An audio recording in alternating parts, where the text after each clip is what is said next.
Isinulat ko ang nobelang ito upang kayo ay mabuksan, upang malinawan.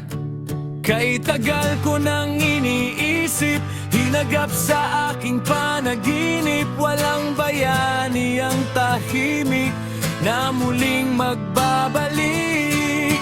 Matapon na naman ang tinta na tumatagos sa puso ng madla.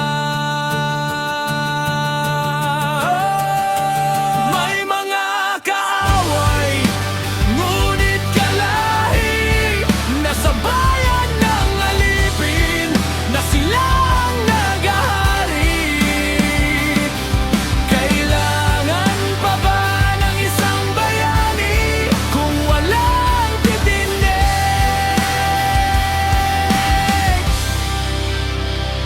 Ako na lang.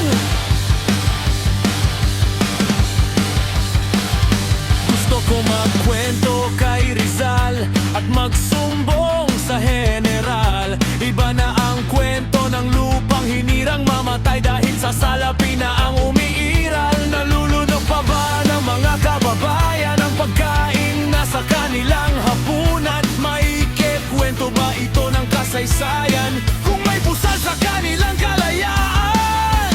Natapon na naman ang tinta na tumatagos sa puso ng madla. May mga kaaway, ngunit kalahi, nasa bayan ng alipin na silang naghahari. Kailangan pa ba ng isang bayani kung walang titindig?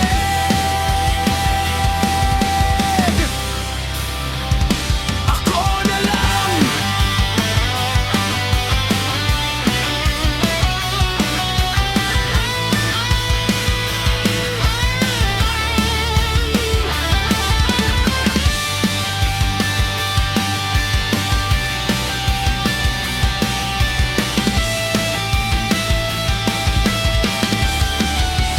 May mga kaaway, ngunit kalahi, nasa bayan ng alipin na silang naghahari.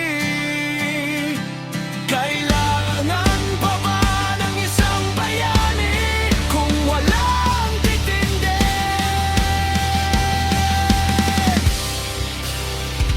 Ako na lang. Sana hindi na lang tayo lumaya. Para saan ba ang kalayaan kung ang katotohanan ay hindi na ang katwiran? May mga kaaway, ngunit kalahi, nasa bayan ng alipin na sila ang naghahari. Kailangan